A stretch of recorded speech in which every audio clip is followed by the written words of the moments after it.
Now, in its 11th year, this is GabNet. Talk like you've never heard it before.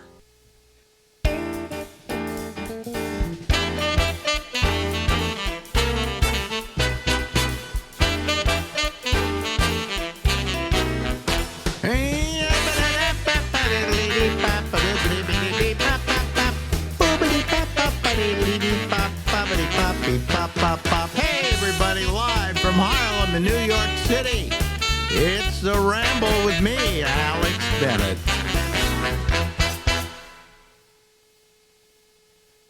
I love talking to Larry Bubbles Brown. Ask me why, Larry. Why? I haven't the faintest idea. Hey, Larry Bubbles Brown, how you doing, my friend? Good. Yeah. I had a list of famous celebrities. Yeah? What We about? want to go through that again? Oh, you mean I have to identify who they were? Yeah, because some of these are entertainment personalities of the past, so none of them are still alive. Oh, okay. So I have to then identify them and say who they were or what they did? Yeah, because you know everything about showbiz. Well, I don't know everything about showbiz, but I do know a bit. So let's see how much I really do know when Bubs starts asking me these questions. Okay, Bubs, go ahead. There's so many names here I don't know. Robert Alda. Robert Alda was the father of Alan Alda, and he was an actor. Oh, really? Yes, and yes, he was an actor. Yeah. So. See, you knew it. Mm-hmm. Okay, I know this one. Maury Amsterdam. Oh, he was a comedian. He used to play and then he wound up on the Dick Van Dyke Show. That's all I know him from. He played a writer on the Dick Van Dyke Show. Yeah, but he was a comic, and his act was, how Benny played the violin.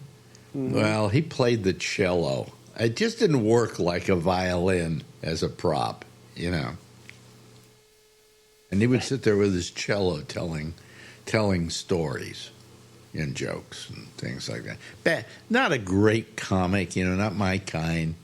Kind of the Borscht Belt, did you ever, have you ever, whatever, that kind of thing. So, all right. Borscht Belt. You find that funny, huh? Yeah, like what? Borscht is, what is borscht? It is basically it's Russian, and it's a beet soup. It's a soup. I thought it was a soup. I was right. Okay. My mother used to make it, and she would take the beets, and then she would squeeze them and get the juice out of them. I don't know if she added water or what she did, but then she would cook it, right? Then my mother, they don't do this sometimes with borscht, but my mother would strain out the beets so that all that was left was this red liquid. And then she would put it in the refrigerator and let it get really cold. And then she'd bring it out for dinner, and she would drop a hot potato in it and sour cream. And that was our soup for dinner. I loved borscht when I was a kid. Really? Because I love the way she made it, straining out the beets and so the beet itself. And, most people, a lot of women and a lot of people didn't strain out the beets. So you kind of have to strain them out yourself when you were using them. And sometimes it would serve the borscht hot. But really, it's really good when it's cold. It sounds healthy. And then that hot potato thrown into the soup kind of contrasts the hot with the cold, and that was really nice. And then the sour cream kind of took the edge off the taste. It was wonderful. Okay. So we've named two celebrities. Dead celebrities. And Irene Castle. And one soup dish. Irene Castle, she was married to Vernon Castle, and they were a dance team. Okay. Yeah, okay, his name's right under hers. You're right. Yep. Okay. Jeff Chandler. Jeff Chandler was from San Francisco. Wow. He was an actor who first appeared on a radio show called Armis Brooks with Eve Arden, the radio show. They did radio. I didn't know that. Yeah. And then, because of his acting on radio, he got a job with Universal Pictures, I believe it was. And he got a job as an actor. Initially playing like Cochise or something. They made him into an Indian. I think he was Jewish, too. I think Jeff Chandler was Jewish. And he played an Indian. You know what's interesting? Ever remember Iron Eyes Cody, this Indian? He was the one in the ads where they throw trash. With the tear in the eye. Trash by the side of the road, and he has a tear coming down his eye, you know. Well, it turns out when he died that it was finally admitted that Iron Eyes Cody, who you thought was absolutely an Indian, you remember looking at him, he looked just like he should be, an Indian chief, right? Was Italian from Brooklyn. Who would have thought? Anyway, who do we got? Boy, well, Jeff Chandler, boy, he died at 42. Oh yeah, he did die young. Now that you mention it, but he was from San Francisco. Did not know that. So I was always aware of him because he was from San Francisco. Montgomery Clift. Montgomery Clift was, of course, an actor. Gay, I believe, but closeted gay because you didn't say you were gay in those days when you were an actor. And he was kind of weird. He died young, too, if I'm not mistaken. 45. 45. His last picture was The Misfits with Marilyn Monroe and Clark Gable. And all three of them were dead within 3 years.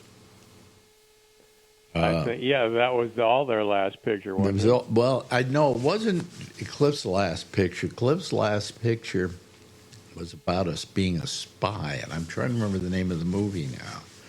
But he made one more movie before he died. But it was Gable's last film and Marilyn Monroe's last film. Written by her husband. What's his name? The famous playwright. Why don't I know his name? Well, now my mind's a blank. Now that you're putting pressure on me. Otherwise, I just blurt it right out. But anyway.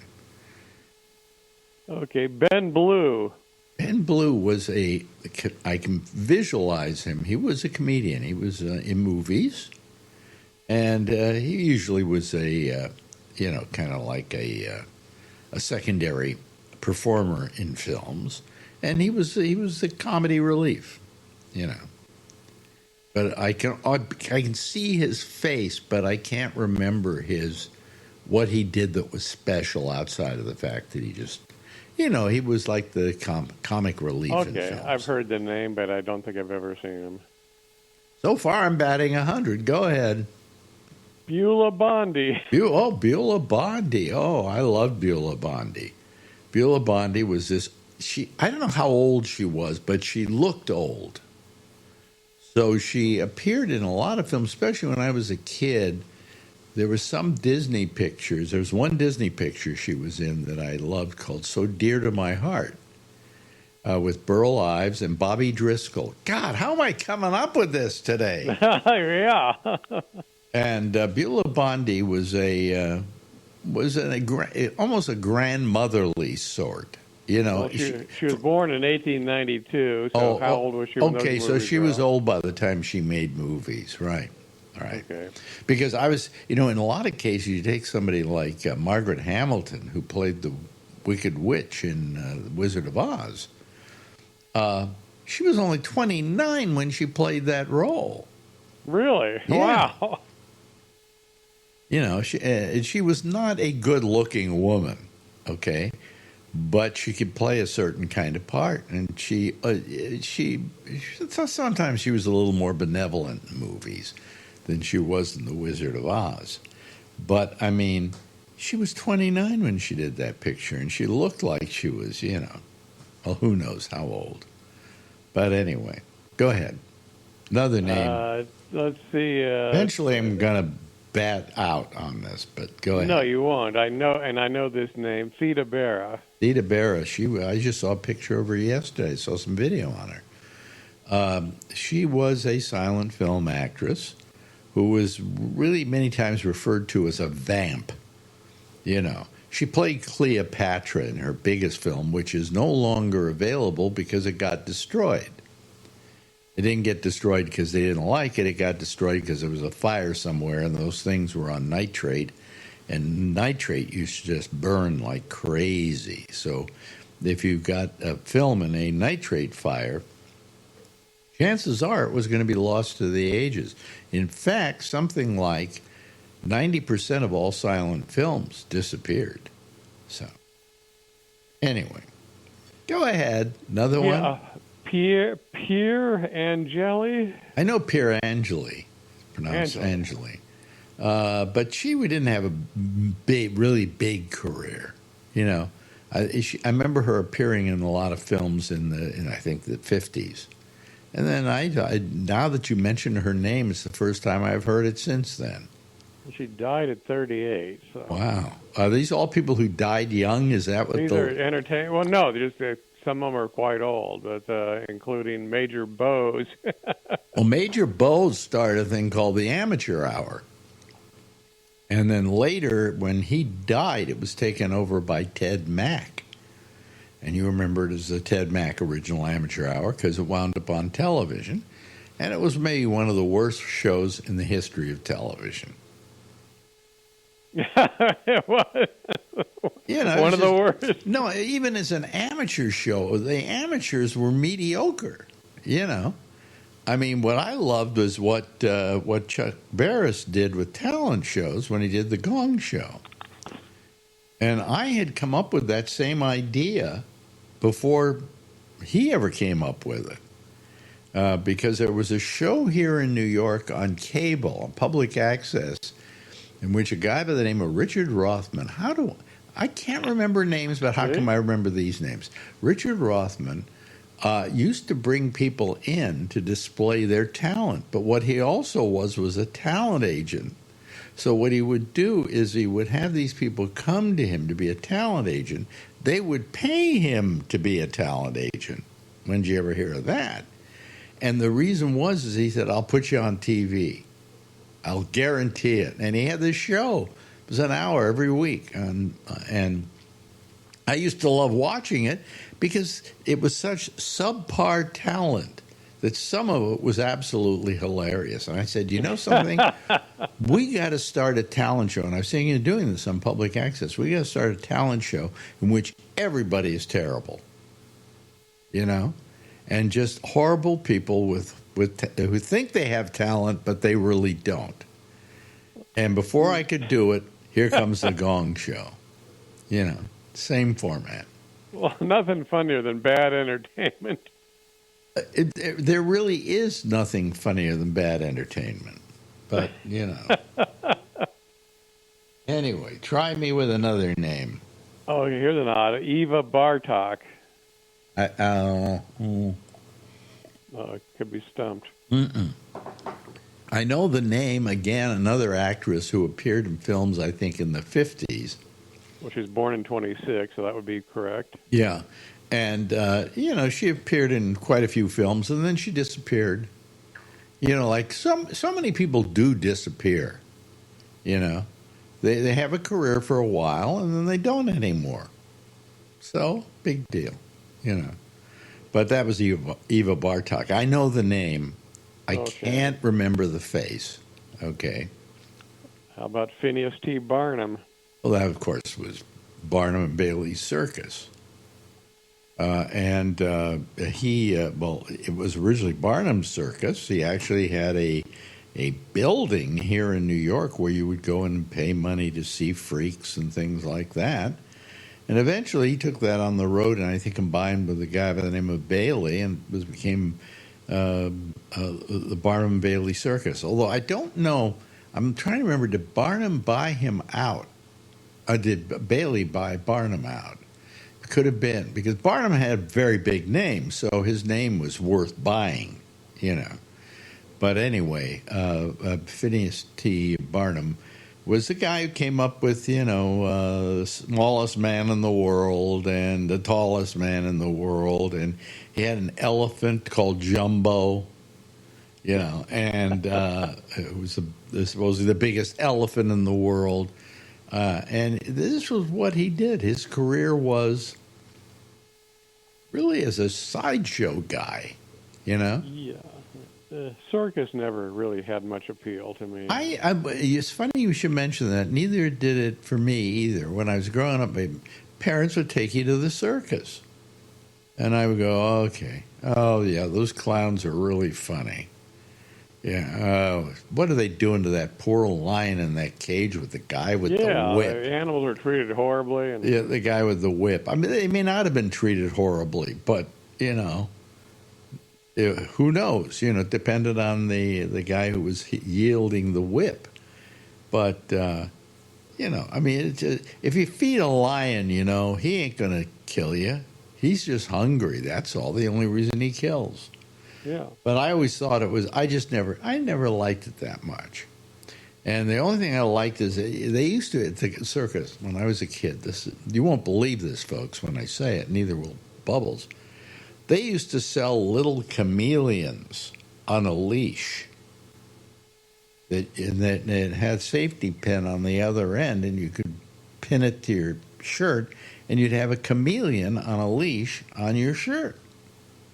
That's and by horrible. the way, the chameleons would change color with their surroundings. So if you put them on a red shirt, the chameleon turned red. Yeah. Oh, that was wonderful. And they were only like 25 cents or something like that.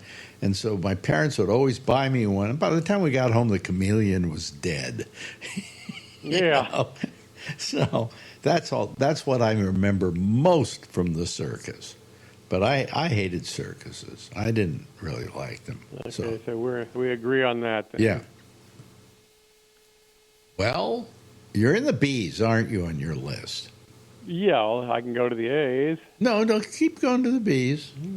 Okay. God, this is. I kind of remember Larry. He was. Larry Bubbles Brown. Yeah, he used to be a comedian. Larry Blyden. Oh, Larry Blyden. He was an actor. Yeah, I can see his face. It's one of those kind of guys that I can't tell you all the films he did or whatever, but he didn't do a lot of them. And when he was, when his career was over, his career was over. I don't know, a lot of these guys probably went out and sold real estate when they were through with their career. Well, he was murdered. Oh, was he really? Yes. Oh, why don't I know that? Who? He was out of the States. He rented a car. They thought it was a car wreck, but then they said it looked like he had actually been killed by somebody. Oh, really? Huh. He was 50 years old. 1975, he died. Okay. Are these all B's who died young? Is that what this is? Some of them are very old. This one died. He died within a week of Clark Gable. This is Ward Bond. Ward Bond, of course, was a very big actor in John Ford films. And I believe I always used to use him as a trivia question. I think I'm right. Some people may write and say, hey, you're wrong about that. But Ward Bond, I always used to have a trivia question. What was the last word said in the Maltese Falcon? And you would probably... Yeah, I remember when you told that. Yeah, it was like, huh, or something. That's like it. That. That's it. Really? A lot of people will say, well, it's of, right? These are the things dreams are made of. I said, no, it's not the last word that's said in Maltese Falcon. Because the guy says these are the things that dreams are made of. And his partner, which I believe was played by Ward Bond, said, huh? That's great. So the last word in Maltese Falcon is, huh? Well, I'm not probably saying it right. I'm not saying it with the full actor's ability. It's saying, huh? Yeah, but anyway. They probably had to do several takes on that, huh? Give me more of a questionable, huh? Put a little more oomph into it, huh? Yeah. They were probably there all day shooting that last scene. Yeah. Yeah. Well, let's say he died at 57. Wow. Ward Bond died at 57. He looked older than that. He did, didn't he? Because he was in that. I remember, wasn't he in a Western on TV? He was on every Western. Wagon Train or something like that? He did Westerns like crazy. As I say, he worked for John Ford a lot. Like one of Ford's favorite actors. Richard Boone. Oh, Richard Boone. This is my Have Gun Will Travel, Paladin actor. Did a show before that called Medic. How do I remember these things? Yeah, I never heard of Medic. How do I remember these things? It was one they were starting to do medical dramas, and medical dramas were becoming very popular. There was a show called Ben Casey. Can't remember what other ones there were, but then they came out with Medic. This was like, I guess, the ultimate, right? And it was kind of like Dragnet. It had one name, and it was just everybody talked in normal tones. And Richard Boone was the star of that, and then he went on to do Paladin on Have Gun Will Travel. So I remember that show. Yeah. And he was based in San Francisco. Was he? In the show, yeah. In the show, okay. And you Have Gun Will Travel. You're right. Have Gun Will Travel, San Francisco. He had a business card that said Have Gun Will Travel, San Francisco. Yeah. Mm-hmm. Stephen Boyd. Stephen Boyd was in Ben-Hur with Charlton Heston. He played Marcellus, I think was the name of the character. I can't remember. He was the guy who had the race with Ben-Hur and was killed in the race at the very end. He was the evil guy. He started whipping, Charlton Heston as they were going around in the horses and the chariots and so on. And he got killed at the end. And he did he had quite a few other films, but that's probably the one he's most noted for. And died at 49. Wow, these are all young guys. My God. Okay, Go ahead. The guy lived a long time. Whit Bissell. Whit Bissell. Oh, I love Whit Bissell. Never heard of the name. Again, he was never a star. Whit Bissell was always Whit Bissell. Okay.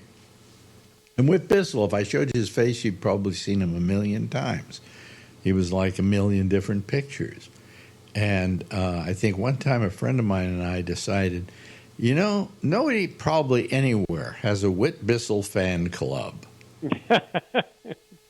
I can't think of anybody starting a fan club for Whit Bissell. So we started a Whit Bissell fan club. Whit Bissell. And the joke was we were the Whit Bissell fan club. Then Whit Bissell died, and we were very depressed because we couldn't have the Whit Bissell fan club anymore. Okay, we got time for a couple more before I'm 100% today on these. You're cooking, yeah. Well, it's. I want to see when Whit Bissell died. It was.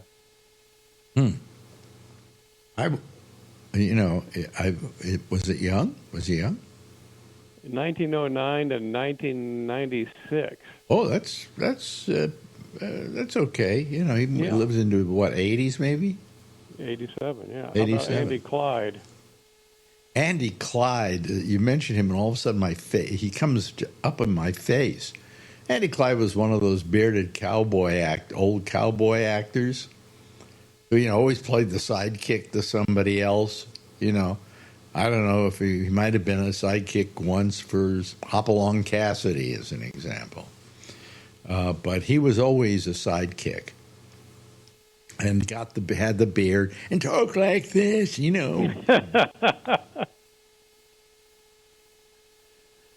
I can't do an impression, by the way, of Whit Bissell. I'm sorry. Anyway, so we have time for, I think, maybe one more. Yeah. We have time for one more. Here, make it good.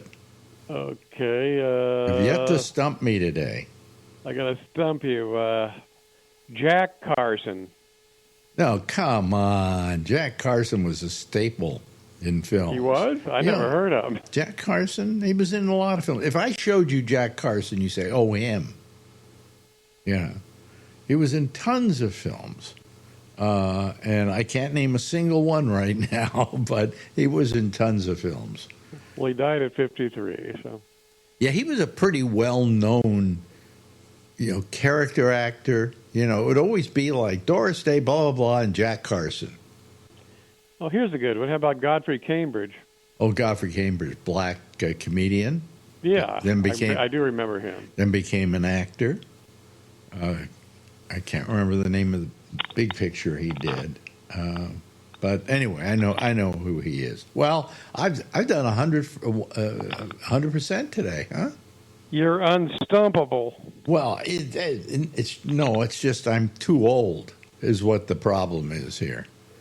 It's a question. It's great, not only you know them, but you know all the trivia about them. Well, I'm happy that I could elucidate. Can we talk again next week? We can. Ladies and gentlemen, Larry Bubbles Brown. Thanks, Larry. Thanks, Alex. Bye. Now, in its 11th year, this is GabNet. Talk like you've never heard it before. Yeah, there he goes. That's Larry Bubbles Brown. Where he's our regular Friday person, I guess. I guess it's what it's become. Anyway, hello, everybody. How are you? Yes, Andy Clyde. Let's see. Oh, Jack Carson. When he mentioned Jack Carson, I should have mentioned he was in the original Star is Born with Janet Gaynor and Frederick March. And he played her agent, I believe. So that's where I remember him from. Andy Clyde, which was also mentioned, I forgot it. Andy Clyde, besides being like, he used to play like the bearded, rough-edged sidekick of what do you call it, Western movie stars. He also was in silent films, if I'm not mistaken, if I remember correctly, and did quite a few silent films. And I can't remember one of them, but I do remember Andy Clyde. Because that was one of the guys who was in my wheelhouse at the time that I was growing up. Anyway, we're here. We're here because we're here, and there's some people that want to come talk to us. So why don't we just let them join us? Because we got Charlie Wallace here, and we got let me see here. We got Kevin, and we've got yeah, there you go, Charlie, and we got Josh, and we got Jeff. So we're off to a raging start here. Hello, everybody. How are you this evening? Very good. Very good. Okay. Yeah. Let me see here. I don't know whether we have we have some stuff to talk about. I mean, every day, it's like every day it's something that has to do with Trump. He can't spend a day by saying, I'm going to take off a vacation today and nobody can talk, I'll have nothing to talk about me for. And I don't understand why he insists on doing that. And more than that, I don't understand why we insist on keeping on talking about him. We should just ignore him for the next 4 years and say we don't have a president of the United States, okay? And when they say Donald, you say who? But no, that's not the case. Today, what's his name? This guy that was sent down to South America and put in South American prisons in El Salvador. I'm trying to remember his name now offhand. I just, I'm terrible with names. But let me just... Abrego Garcia or something like that. Yeah, Abrego Garcia. They decided to bring him back to the United States. But they couldn't just bring him back to the United States. They brought him back so they could then charge him with something. And what they're charging him with is human trafficking, in that he was smuggling people back into the United States. Sure. Yeah, that's you. We got you. We got you, okay, Kevin. Okay, just checking. Okay. I am too. Okay, check. Anyway, it was amazing, kind of, that they. Why did they do this whole thing with charging him with something? They couldn't just bring him back, say, "Hey, our bad, welcome back." No, we've got to say that you did something horrible, and we're going to charge you with it. But I don't think they have anything on him.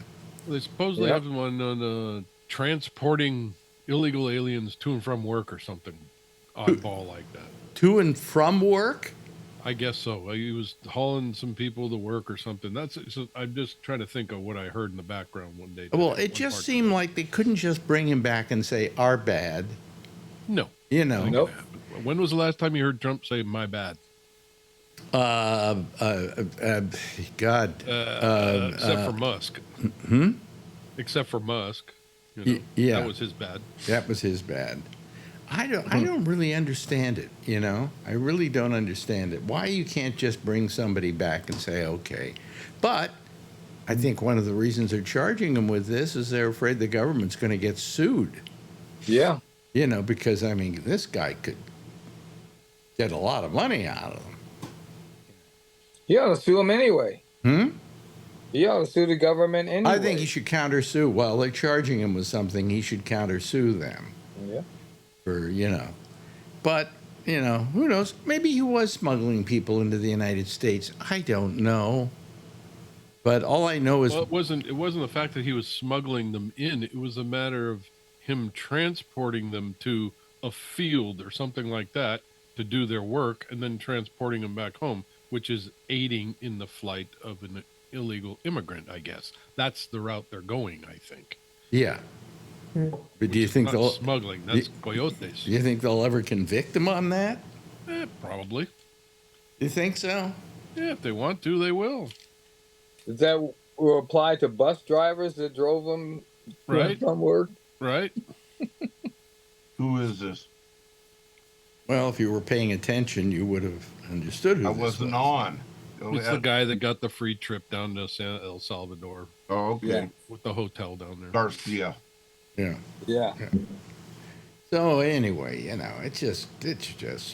it really is amazing what goes on here. And it's just constant, never ends. Never, ever ends. So what are we going to do about it? Let me see. I'm trying to find something here, but I can't find it. So I won't worry about it. Anyway. There it is. Okay. I just wanted to see what Drudge was reporting so I can get the name right.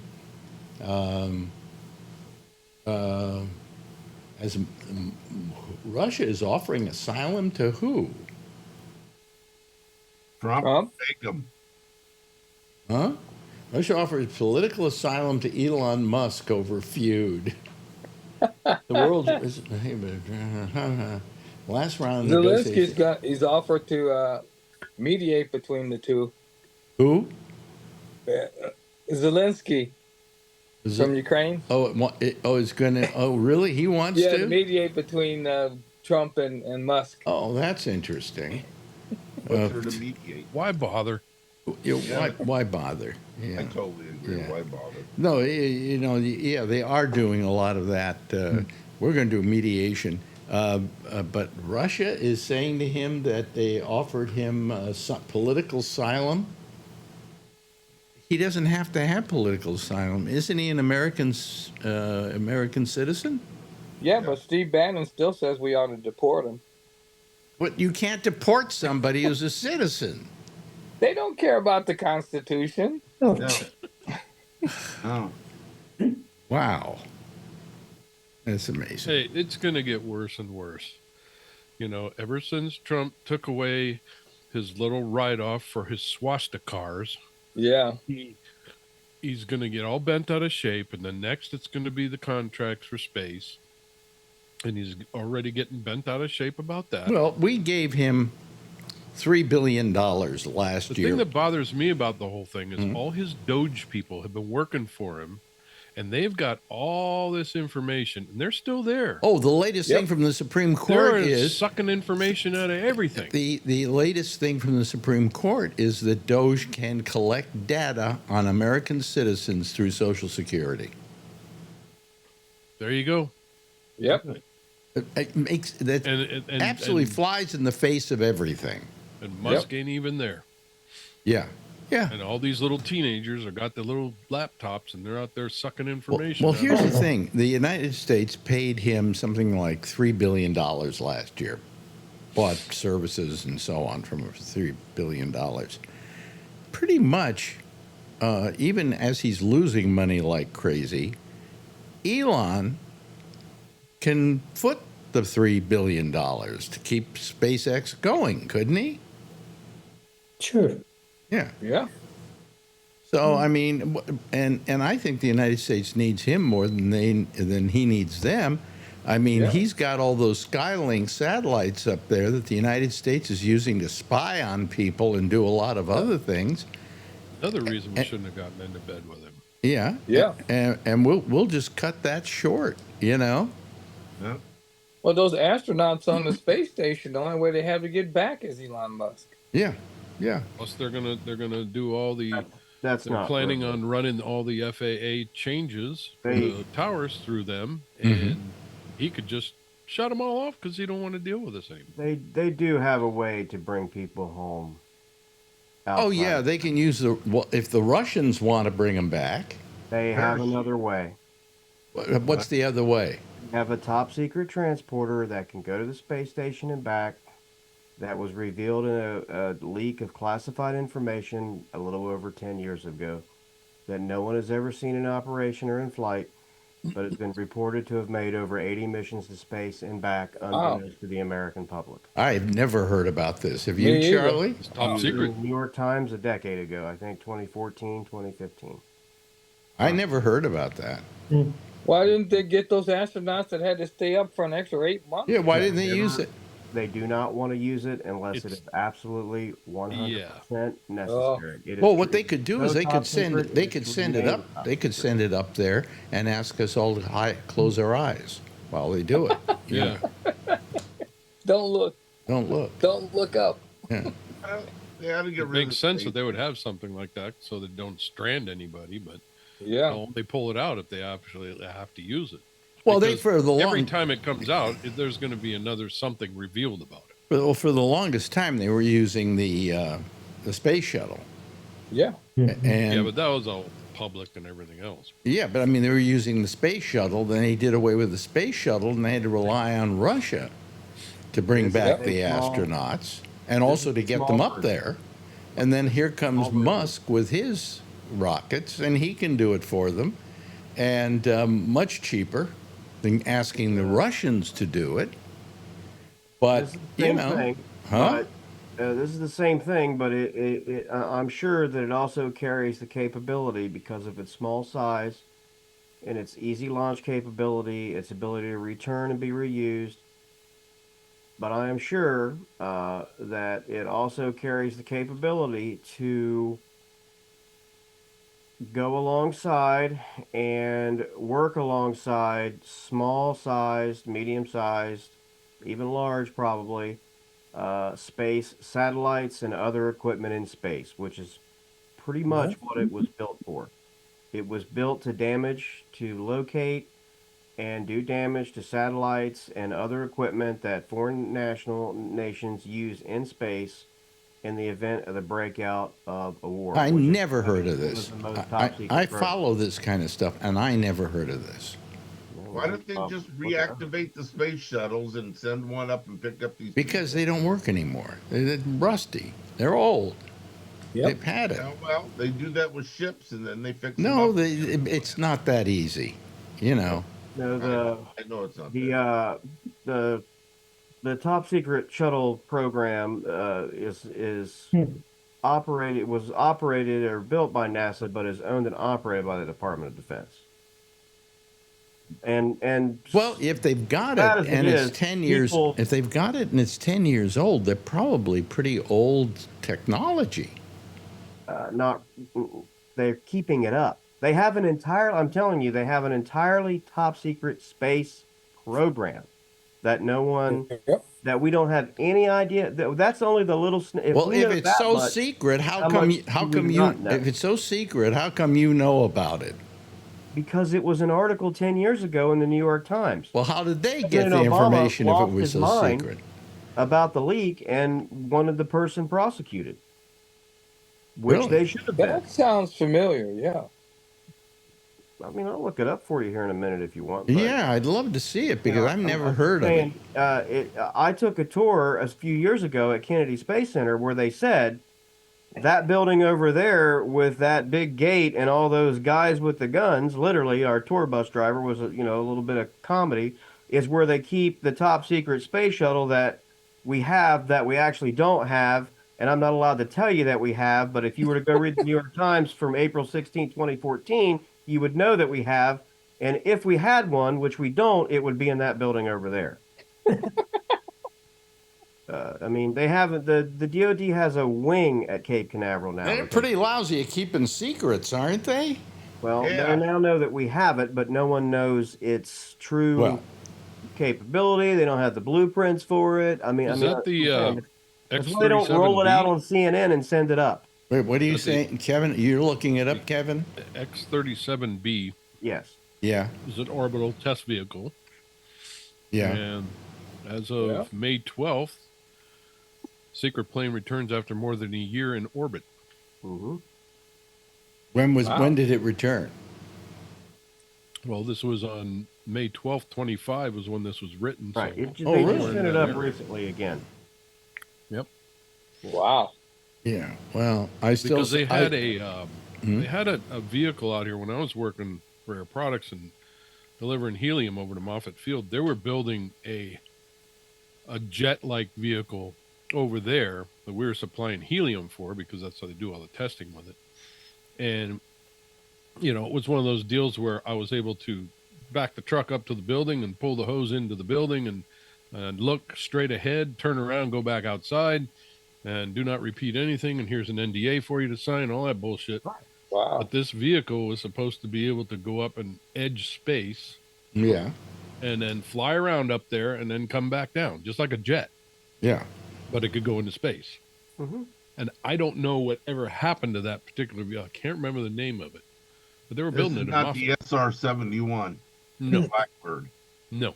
No, that went No, up. this pretty went up high, higher too. than that. It went higher than any other vehicle. They have several. I mean, They got shit going on. there has been a top secret space program since the decommission of the space shuttle program. Yeah. When this leak came out in the New York Times 10 years ago and the DoD was asked if there were people stuck on the space station and the space station was on fire, could it go to the space station and retrieve the astronauts in short order? And their answer simply was yes. And it could be done in a matter of hours because it doesn't go up on the same rocket style that the shuttle did, where it takes 3 days to take it out to the pad and all that.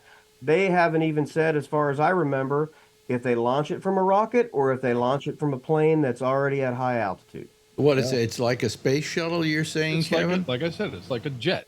Right. They can fly it right off the ground and then get it up to a certain atmosphere, gets to the edge of the space, and Charlie could probably explain this better, and then just jump up into the, space.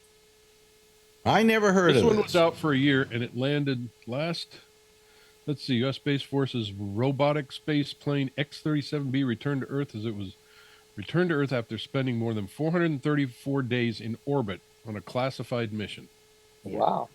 Which would be to look for, identify, watch, and possibly tamper with the communication satellites Correct. of hostile foreign nations.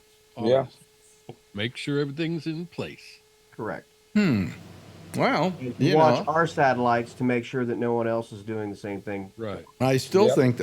think they need Musk. I think they need him for the spies, the satellites he's got up there.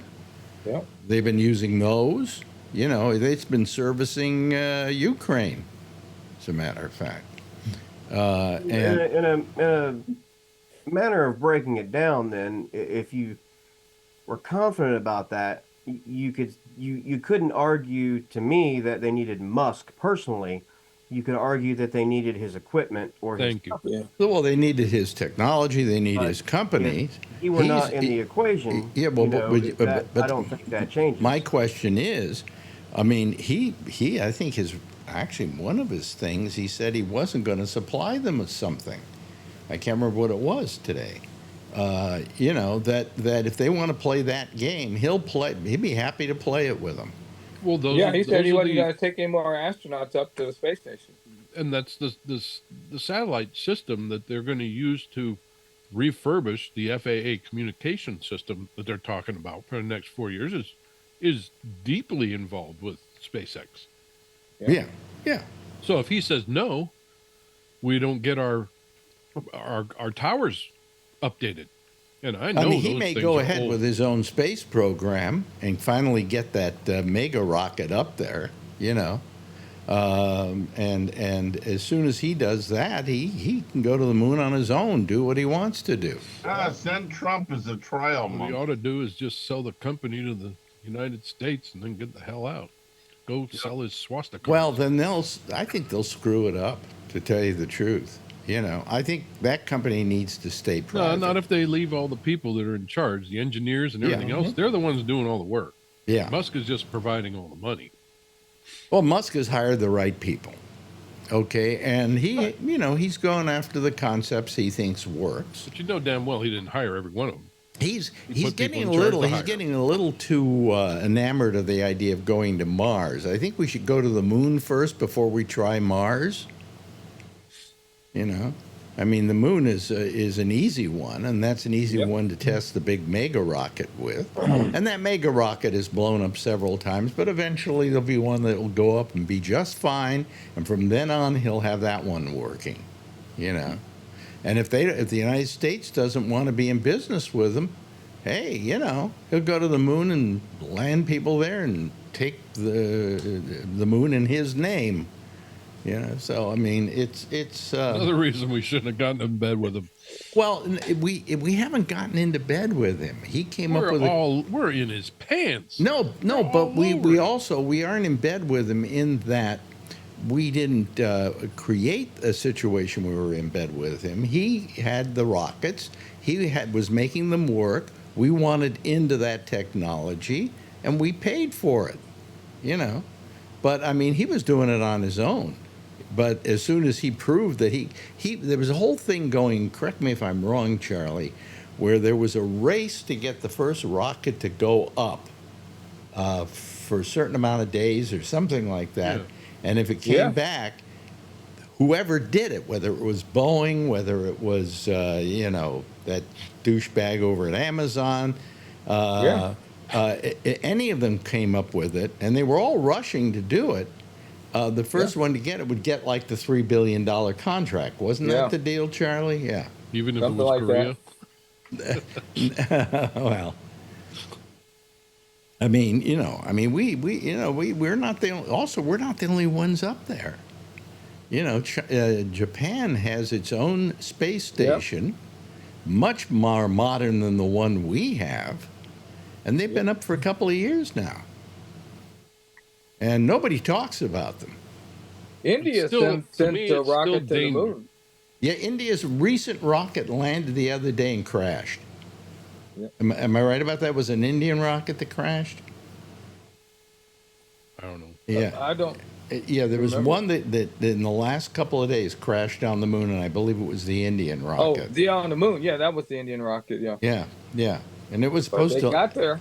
Yeah, but it landed, but it was a hard landing. Yeah. That's the problem. It crashed. You know, but a lot of people are working on this, so we don't want to be in the. I think that we have made Musk maybe too much of a expert on this subject when we really should be talking to his crew that works that company. Yeah. I mean, it's not like it's kind of like in the old days with Edison. Edison used to claim he invented this and he invented that, and he didn't invent anything. He had people who worked with him, and they developed it together. And the guy who helped him create the electric bulb got virtually no credit for it and no money for it. I mean, Edison was an asshole. He certainly was. He was going to wire the country with direct current. Well, he used direct current because he felt that was the best electricity. He didn't think that anybody would start using alternate current, but along comes Tesla, the guy Tesla, and he came up with alternating current, and they started doing that. And the difference between DC and DC wasn't as lethal, okay, as AC, but AC could go further. In other words, you had to have, for DC, you had to have a station, electrical station, a couple of miles, every couple of miles. Yeah. Where with AC, it could be hundreds of miles or something. Yeah. And so he and Edison were fighting to get people to go to one thing or another. And you ever see that video of an elephant being electrocuted? Yes. You know why that was done?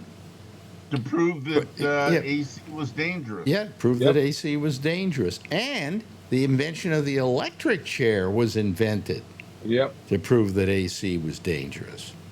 And in fact, Edison built the first electric chair, believe it or not. He's not credited with it. The funny with thing is the electric chair in this country works off of DC. No, I think it works off AC, if I'm not mistaken. AC is deadly. DC isn't. Am I right, Charlie? Yeah, I go to Charlie because Charlie's a scientific one. Yeah. Well, AC is much more deadly, yes. But I don't think you can say DC is safe. Right. You can get killed with DC, too. Yeah. But anyway, he had that big fight with Tesla, and ultimately Edison lost that little brouhaha. As a matter of fact, the World's Fair that Edison was going to light went to Tesla, and they had his light bulbs, Edison's light bulbs, and he wouldn't give up the patent so they could use them. So Nikola Tesla developed his own light bulb and used that for alternating current. And they lit it up. They lit up one of the presidents flipped the switch. Yeah. And turned on the fair with it, and it was all alternating current. It's interesting how we got into a scientific discussion today. Nikola Tesla was a very smart guy. It's pronounced Nikola. Though. He died poor. Died very poor. Yep. Another guy that died poor was, I was looking at a documentary about him yesterday, was the guy who invented television. Oh, wow. It wasn't Sarnoff. Sarnoff kept suing this guy. What was his name? He was out of San Francisco, worked out of San Francisco. Really? And his name was, hold on. Bennett. No. Let me see here. Echo, who invented television? Philo T. Farnsworth. Yeah, Farnsworth. And when you ask, okay, I'm fine, thank you. When I just put this in there, the first name that came up was Philo T. Farnsworth, not Sarnoff. Sarnoff, once he saw that Philo T. Farnsworth had patents and so on for TV, he started taking him into court and just making him go broke, and spent years and ultimately tried to get the patent for television. And he got it for a while, but then the courts changed it back to Farnsworth. But by the time Farnsworth, it was all settled, and Farnsworth was the creator of television, his patent had run out. So he never saw anything. Who was the biggest producer of televisions in the early days? It was RCA. Yes. It was RCA, yeah. Yep, certainly was. And Philco was with Farnsworth, was working on TV with Farnsworth. And what happened with Sarnoff and RCA is they held the patents for what went into radios and into television sets. And so if you wanted to make a television set in this country, you had to buy the patent rights, the rights to do so. In the case of Sarnoff, he told Philco, if you go in with Philo T. Farnsworth, don't ever expect us to let you buy one of our patents again. And they immediately dropped Farnsworth and went with Sarnoff. I haven't heard Philco's name in a long time. They used to make kitchen appliances too. Yeah. Yeah, but they were basically in the electronics business, if I'm not mistaken. The way they ended up, they I guess in the 40s or the 50s, they were almost broke, and so Ford bought them. So you used to see Philco Ford. Yeah, I remember Yeah, that kind Ford, of. Yeah. Yeah. Oh, here's a couple of names. How about Zenith? Whatever happened to Zenith? Yeah. Zenith with the works in a drawer. You can pull the thing out and adjust things. Yeah. Yeah. But anyway. Hello to, I want to say hello to Richard Braun, who looks like you were eating earlier. Or did you make your own dinner tonight because your wife is still gone? Yeah, I made my own dinner. That was the dessert. When's she coming back? Monday. Monday, and where did she go? Tennessee. What? You go on a vacation together. As soon as you come home, she leaves? She's got a church group. Oh, a church group. Yeah. Oh, okay. What kind of church group? I guess people who pray, but what kind of church group? Ministers. Ministers. Is she a minister? Yeah, they all are. What do you mean they Wow. all? Wait a minute. Explain this to me. What do you mean they all are? Jehovah's Witnesses. Okay. Oh. So you're not going to come to my doorstep trying to sell me a magazine, are you? They don't sell magazines anymore. They don't. Oh, okay. They don't sell them. They give them away. Yeah. What did the Jehovah's Witnesses witness? They stand as a witness for Jesus's and Jehovah's redemption. Oh, you're a really good salesman for them. Yeah. Well, you know, when they would come to the door, rather that or the Mormons or whatever, and they would knock on your door and try and sell you on their religion. If I told them I was Jewish, which I am, if I told them I was Jewish, they said, "Oh, okay, have a good day. You've already been saved." Really? Wow. Said I'm that. like, okay, But good. That was wait, easy. does that ring true, Richard? That's not for JWs. Huh? Oh, No, they no. would talk. They would still. Must be the Mormons then. I don't remember. Oh, the Mormons. Yeah, the Mormons believe that the Jews are the chosen people. Yeah. Yeah. I had a black roommate that was actually a Jehovah's Witness. However, when I was a kid, I wanted to join the Boy Scouts, and the closest Boy Scout troop was a Mormon Boy Scout troop, Wow. and because I was Jewish, they wouldn't let me join. I I don't know why we were the chosen people. What I wasn't chosen to be was a Boy Scout. A Boy Scout. Yeah. But but I used to have my friend Chuck Farnham. What he would do when he would see a bunch of people trying to sell Bibles door to door, he just opened the door naked. That'd scare him away. I had this former roommate that he was a black guy, he was dating these beautiful women and everything. And he said, "You guys, I asked you not to come anymore. You keep coming. I do think you guys are both very sexy, and I guess I didn't tell you last time I'm gay. So if you guys want to come on in," that was the last time we ever saw them. Really? He moved out about a year later, moved in and got married with some girl and stuff. Wow. I thought, boy, that was easy. Now you're located where, Richard? You're in Virginia, Virginia. Okay. And outside of Richmond. oh, okay. And so as soon as you got home, she took off, or No, we had a couple of days. you had a couple of days before you took off? He said, Okay. pre-cook me some meals while you're gone, so I can. Yeah. She, she set me up well, and I have more meals than I'm gonna have than I have days left. So Oh, okay. You know what Marjorie made me tonight? Well, she didn't make it. She doesn't cook anymore. She cooks, but she doesn't make anything anymore. But she orders out every now and then for these lobster pot pies. Oh, that sounds great. Oh man, they're killer. They are just killer.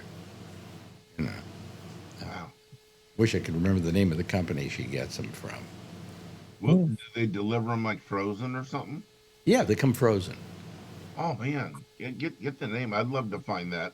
Yeah, I I'm wonder if trying to remember they the ship name. to It's California. I'll get the name from her next time and Thank you. write it Thank you. down. I'd So I love have to it order for you. something like that. But they're really good. I was very happy with them. Never even thought about it. Yeah. Sounds But anyway, so today, I mean, you had this thing with Brago. What's his name? Brago Garcia. Garcia. You had this thing today with the Supreme Court saying it's okay for the Doge people to use our what do you call it? Our Social Security to spy on us, and get information on us. I mean, what's happened? What's happening to the Supreme Court, Josh? I know that you have always been an expert on that, but are these guys going a little too far? In your opinion? I don't know on that one. I didn't read or hear anything about that one yet. I mean, I don't know what they're determined. I don't know if it was just a stay or if it was a final deal or what their main point was. If it was a unanimous deal, if it was split. I don't. I didn't look at it to be honest with you today. Yeah. I don't know what came of all that. I checked in very, very, very little today outside of stuff I was watching and the work I was doing. So Yeah. Yeah. not much help on that one. Yeah. Yeah. Well, it was one of those days today where every time I tuned into MSNBC, they were talking about something Trumpy. You know, they're gonna get the Republicans reelected again. That goddamn network. probably. You know, Yep. Yeah, they're it's t- probably not going about it the right way. that's correct. Yeah. That's correct. But anyway, so yeah. Otherwise, we've just been sitting around watching a lot of TV and things like that. So we haven't been doing much of anything else. I wanted to get her to go to a movie theater with me because I want to see this new Wes Anderson film. And she's been saying, "I want to see that picture. I want to see it." I said, "Well, then let's go." Well, I don't know. I'm too tired. So that was it for that today. But I wanted us to do something. Anyway, where's my soda? No, it's sorry. good. I gotta find it. Is it here? Probably in the other room. The Why don't you guys talk to each other a second? Let me go run off to get my soda. Talk Josh, amongst you take the ourselves. helm. Mm, good idea. Oh, what a cute dog. Yeah. That's what he looked great when he was 2 to 3 pounds and we thought he'd maybe be 10 or 12. No, he's 55 pounds. Wow. What type of dog is it?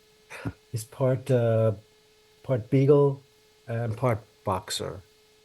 Oh, Wow. Big dog. yeah. I had a boxer. Good Yeah, watchdog. yeah, yeah. Beagles they use for bomb sniffing in police departments and DOD in the military. Wow. I was in Portland, Oregon, 15 years ago, and the bomb squad was 20 years ago, whatever it was, sniffing a high-end hotel across the street from my hotel. And I said, what's with the beagle? And he says it's a bomb sniffing dog. And on the back of the guy's shirt, it says, if you see the dog running, try and keep up. On the back of the police officer bomb squad shirt. But anyhow, I said, who's coming to town? Oh, some asshole that's running for vice president. He was talking about what's the guy that was vice president under George W. Bush? Um, Well, Vice President of Cheney. Cheney was vice Cheney, right? president. Cheney was coming to town, and they wanted to make sure there were no bombs there. And I said to them, "Did you?" He said, "Well, I actually put cotton swabs in the dog's nose so the Secret Service wouldn't know, and that way the dog wouldn't be able to smell if there was a bomb or not. We don't like him. I guess Portland, Oregon is a Democrat stronghold. Yes. Yeah. That's funny. Cotton in the dog's nose. I didn't see it, but it just. Well, you know, your hatred for these people isn't going to solve any problems. Yeah. It was the hotel name was the Benson. I was staying at. What? I can't hear you. Oh, I'm sorry. The hotel name was the Benson, and it's still there in downtown Portland, Oregon. Uh-huh. I own property up there, and so I go up there about every 5 years. I used to stay at the hotel across the street because it was a couple $100 a night cheaper, but it's gone downhill. And so I stay at the Benson. Oh, okay. Yeah, you know, you get really nice 5-diamond rooms for about $400 a night. Yeah. Now, the other day, I want to talk to Richard here because Richard has been trying to get a hold of me to explain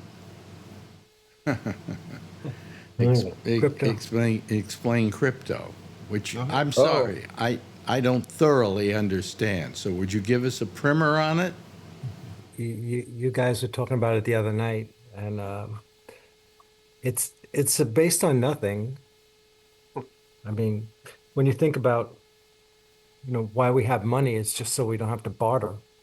We're trying to have a stable, stable thing. And in other words, it's not, I'm going to give you 2 chickens for one of your whatever. Work that out. Yeah. But so we just need an intermediary thing to which we have confidence in to use that way. So we don't need all these other crypto things. They could do that to the dollar if they wanted to, but they don't. They don't do it probably. Well, they don't do what though? Is what I don't get. They haven't digitized the U.S. dollar. There are some stablecoin currencies which are pegged to the dollar, but what kind of nonsense is that? You might as well have the dollar.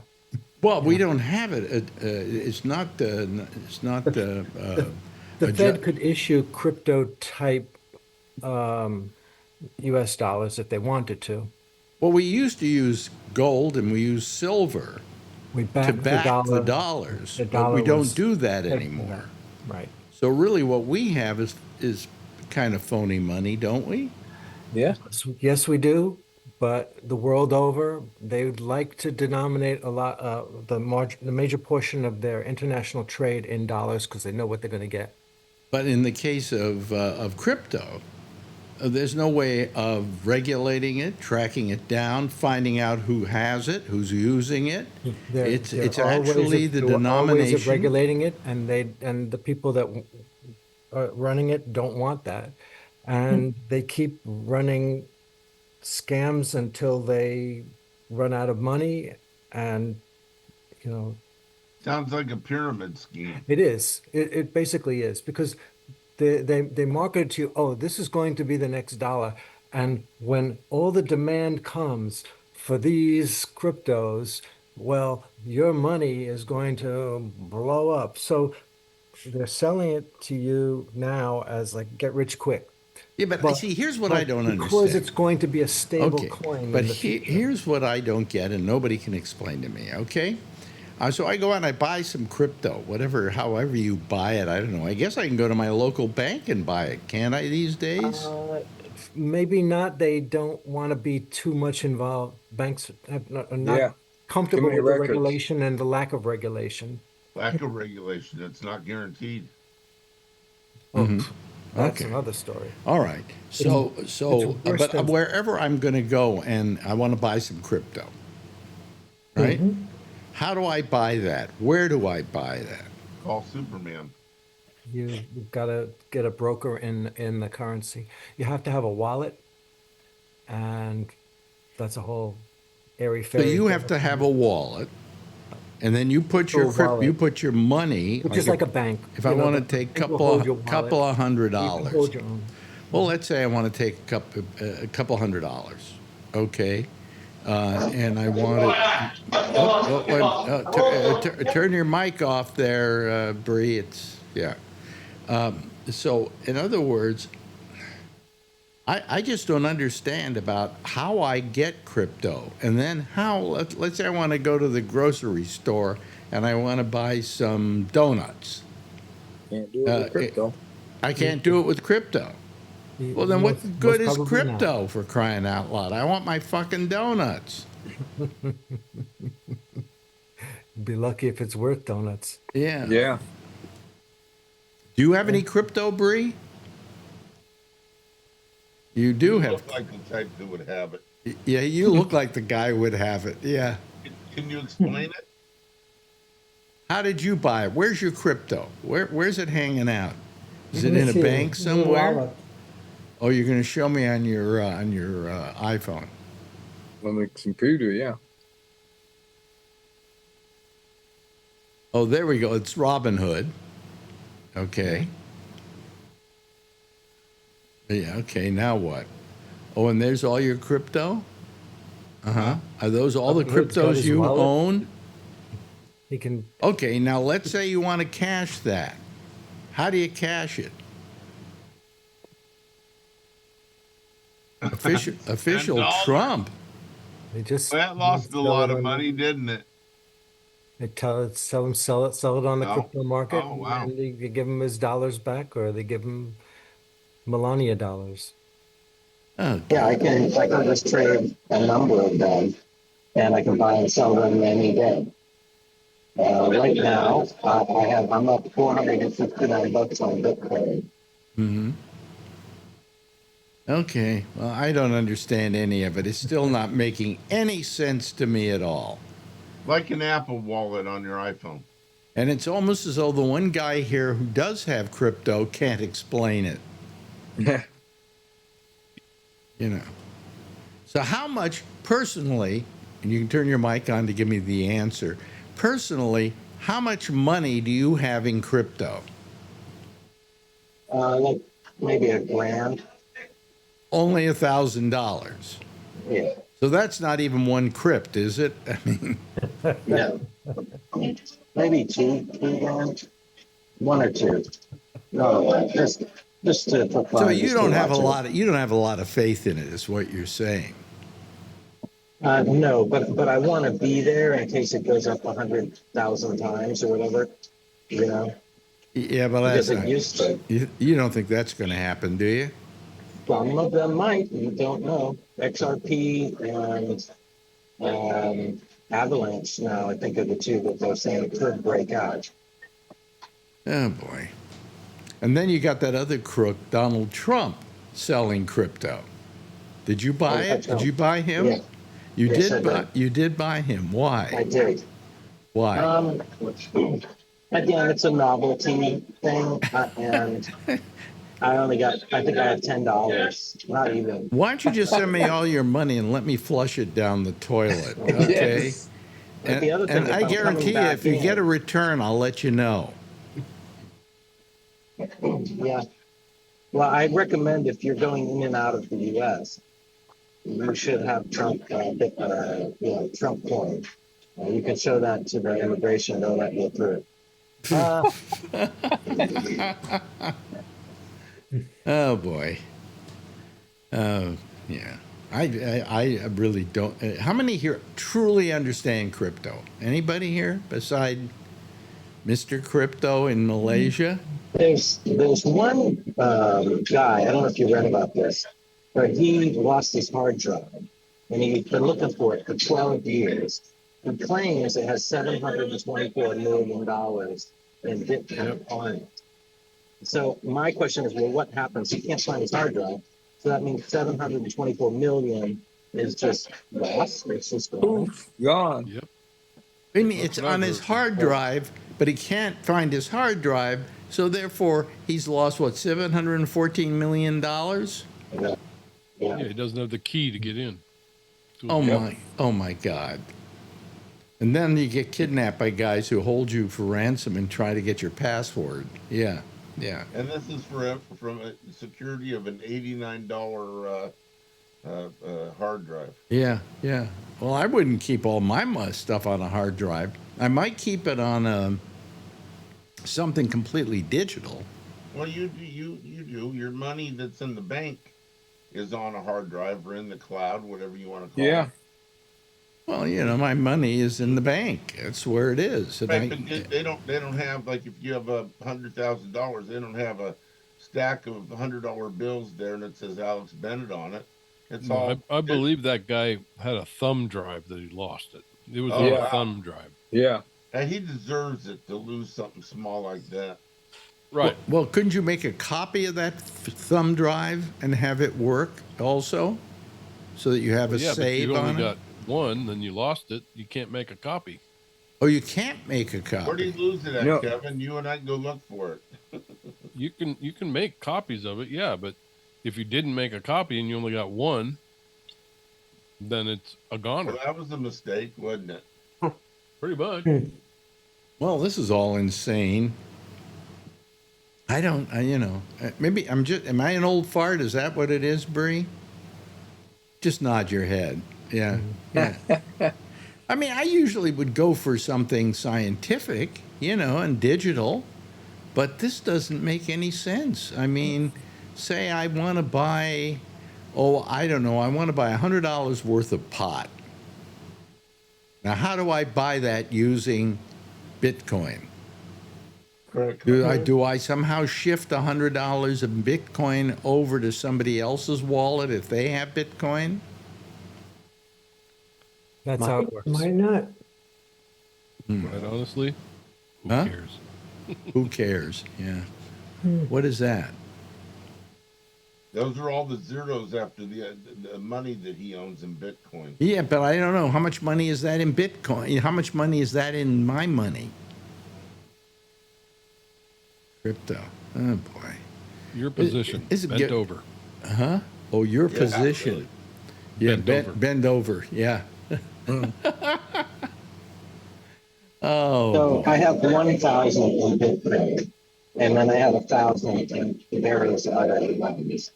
So, and total, I originally I started with $500.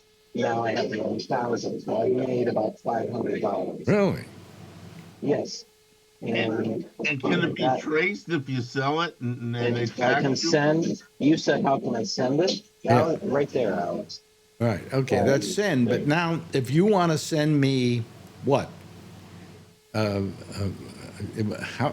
is it 1 Bitcoin? Let's say. What Yeah. is it? Well, I'm not going to send you one. That would be 104,000 US dollars. So, So what do doesn't I get? like I you get that a much. sliver of a Bitcoin. Is that Yep. what I get? yes, that's right. And could you then send it to me Yeah. using a computer, just my computer here, without me having to be hooked up to crypto? You have to have an account. I You have to have an account, so the money is then in my account, but then I can't remove it from my account and put bills in my pocket to go down the street and buy chewing gum. Sure, you could convert it, just as I could convert it. I'm getting a headache.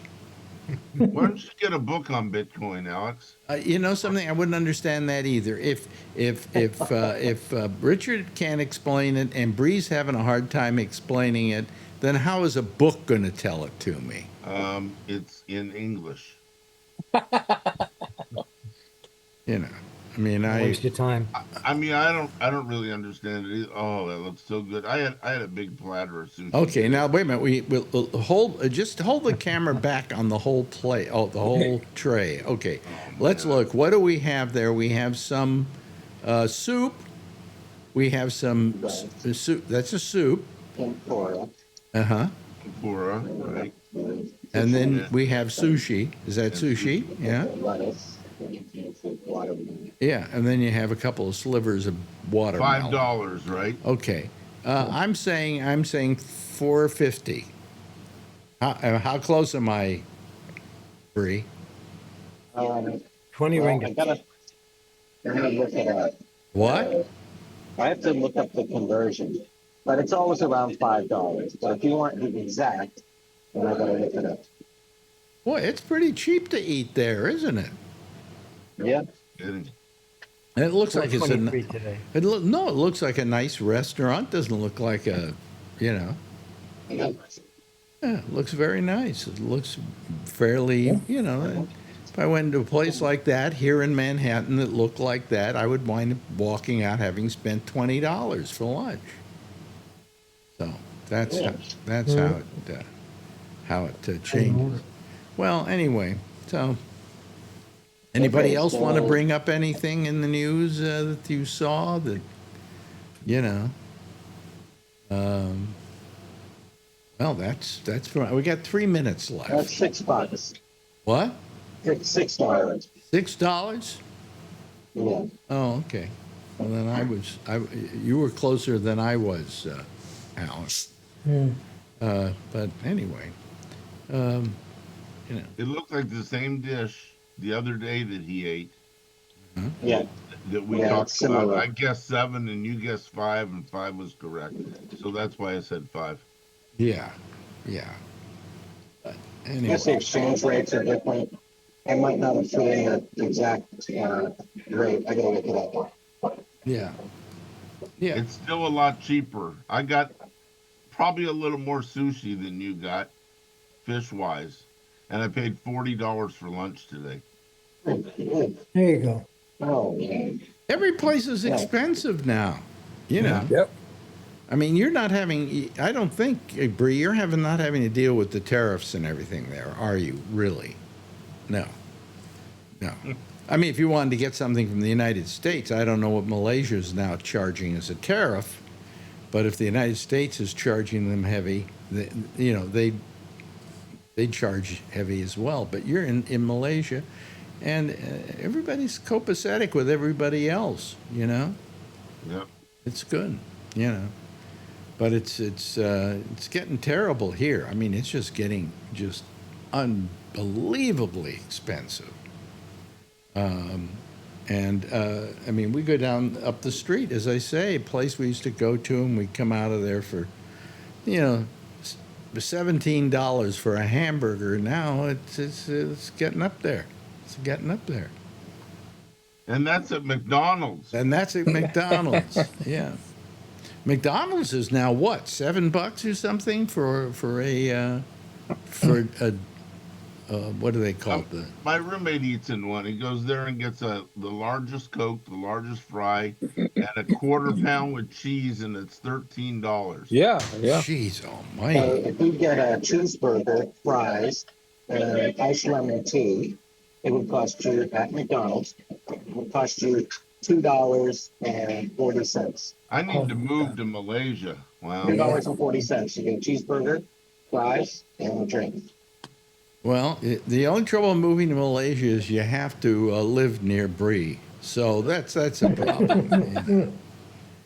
And you know, and then you'll only be allowed to call this program if you're eating lunch. No problem. I can eat 3 times a day. Yeah. But anyway, it looks like it's getting time to play the theme song a little bit here. We'll just start that. It's been a kind of nice night tonight, just easy and simple. Who's that sitting next to you, Bree? Anybody you know? Just a friend. A friend. Oh, okay. All right. Does she understand what you're doing? Sort of. And you're going to pay for lunch in Bitcoin, right? Yeah. Yeah. Okay. Anyway, hey, listen, thank you so much, all of you, for joining me. I didn't know I was falling apart. Thank you. Wait a minute. I pushed the wrong button there. Wait a minute. That's the wrong button. That's the wrong button. Okay. I don't want to have anything else play. Anyway, I want to thank you all for joining me on this Friday night. Thanks to Jeff for being here. Hi, Jeff. Hardly said a word. Hardly said a word, but it's always nice to see your shining face there. It makes us happy. Kevin, thank you so much. Thanks to Charlie. Thanks to Josh for joining in here. Thanks to Alan for being here. And Richard Braun, you finally got to explain Bitcoin, and even you don't understand it. So, and whatever. And thank you, Bree. Why don't you just everybody give a big wave goodbye, and I'll give a big wave goodbye. And see you later. Yeah, there they go, ladies and gentlemen. That's our citizen panel for tonight. That's our citizen panel for the week. Amy Manuel is next. She'll be here with the intersection. And if you want to call her, you can do it on Zoom by going to column 3 of gabnet.net. Down at the very bottom of the page says Alex Bennett, and it says Amy Manuel. You click on that and it'll take you right to her. I'll see you again on Monday with the pop-up show, and then right back here next Wednesday. Same time, same station in life. In the meantime, as always, if you see her, tell her I love her, okay? Bye-bye.